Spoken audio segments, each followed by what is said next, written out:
अब्बा वली ममदा जी अब्बा जी अब्बा मुआरा है औलाद छोकरा है मुख छड़े या मुआरो वडो बाबू मुख छड़े अब्बा हाण मुख साथ वने सब मुख छड़े या अब्बा तोखे शाबसा जो तो मुजी खिदमत कई आ न तो ये औलाद मुआरे भा में ये अब्बा दुखे वक्त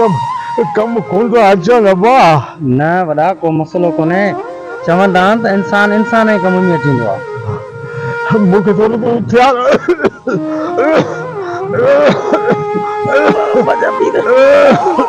ये दबे रे बाबा बस यार ठीक कयूं ईसा खान अबा तू सुठो जो पाड़े यारो पुछण आए भई औलाद मुखे मुजो भाउ मुखे सब छडे यार न न वडा को नगर असां वेठा आहियूं अल्लाह वॾो आहे अबा अबा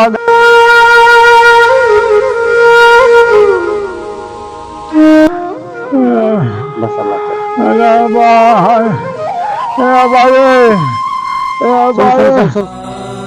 चाचा वलण ओ चाचा वलण वाह जी चाचा वलण पे चाचा वलण ओ चाचा वलण यार मैं पे पुटन के फोन करी फोन कर बाबा तो पति उड़ा भी हो बाबा अदा उम्र पे करायो अदा ये तव्हांजो वालिद साहब तव्हांजी दुनिया छॾे वियो आहे ऐं बराए महिरबानी तव्हां लोकेशन सेंड करियो न उन लोकेशन ते तव्हां अची वञो ठीकु आहे हा वलण खनि वलण जी जी ठीकु आहे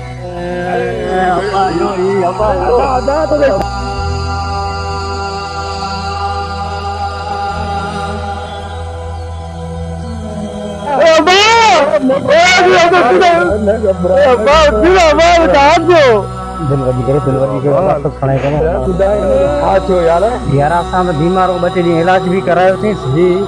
अॼु आऊं ईसा खान वेठा हुआसीं यार मोॾा त फोन तो भी आई हुई इलाज पर मतलब गाड़ी न मिली बस छा थियो बस अस्पताल में कढी सा बाहर रखियो जे हले ला अला जेकी अलाए जी अला वठी वियो बुध ऐं 30 સુધી આવ કફન તો પણ એને કે 500 દિયા 10 સુધી તો આવ બી કઢો આવ તો મસલો કોને 30 સુધી આ પાણી તો કફન બપણ બચ્ચે જોડી પોતી દિયા તો खुद को न कर गाला यार ये जो मना खतने जी को खबर करियो जॾहिं ही शख्स बीमार हो तॾहिं आई किथो आहे अव्हांखे ख़बर अथव न कहिड़ी कहिड़ी बीमारी लोड़ियूं आहिनि उहा सही ॻाल्हि पर बाबा तूं केरु आहीं विच में टुटी पियो आहीं ऐं त इंसानी जे नाते पियो ॻाल्हि करियां असांजो दोस्त हो वॾो हो दोस्त जॾहिं बीमार पियो तॾहिं तूं भाउ ऐं पुटु किथो आहे उहा ॻाल्हि सही आहे पर तूं केरु आहीं विच में यार तूं पइजी वियो आहीं असीं पंहिंजे भाउ खे पाण खणा वेंदा न हेतिरे सुधरी कयो आहे मूं त हाणे अॻियां बि वधीक आउं पाणे कंदुसि ही पीसनि माण्हू बचनि जो गम लाड़े अलॻि में हलियो वियो हाणे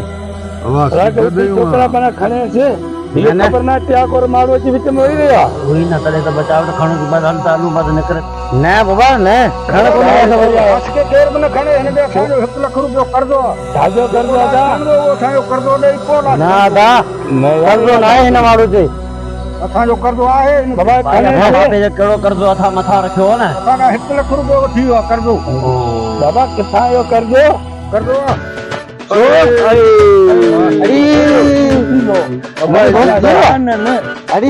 छोकरा बीना दिए अरे बाबा कभी सही आने बाबा तू मुझो पुत्र ही ना तू मुझो भाई आऊं जॾहिं बीमार हो अस्पताली जा चक्कर हुआ मूं जॾहिं हे कर्ज़ खया तॾहिं हिन माण्हूअ खे शाबसा मुंहिंजे दोस्त भाउ खे इहो मूंखे ॾुखे वक़्त में कमु आयो ऐं ॿई मूंखे कमु कोन आयो बस यार माफ़ी कई गलती थी असीं माना हुन खां माफ़ी था वठूं अरे थी वठे माफ़ी बाबा माफ़ कजो मसलो कोन्हे पर वालिदैन जो पंहिंजे क़दुरु करियो इहे वालिदैन आहिनि जेके हिन दुनिया में बि तव्हांखे कमु अचींदा अॻी दुनिया में बि कमु अचींदा खुदि वालिद जो उहो क़दुरु आहे ऐं वालिदनि खे पंहिंजे क़दुरु कंदा कयो इहा ॻाल्हि मूं हिनखे कन में ॿुधाई हुई मुंहिंजो पाण ई तरीक़ो रखूं था नमूनो रखूं था ॾिसूं था मुंहिंजा ॿाहिरि अचनि था पछाड़ी में नथा अचनि उन लाइ करे इहो असां कमु कयो हो हाणे अवां चङी दिलि सां मुंहिंजी ख़िदमत कंदाऊं हिनखे त कोन मिलंदाऊं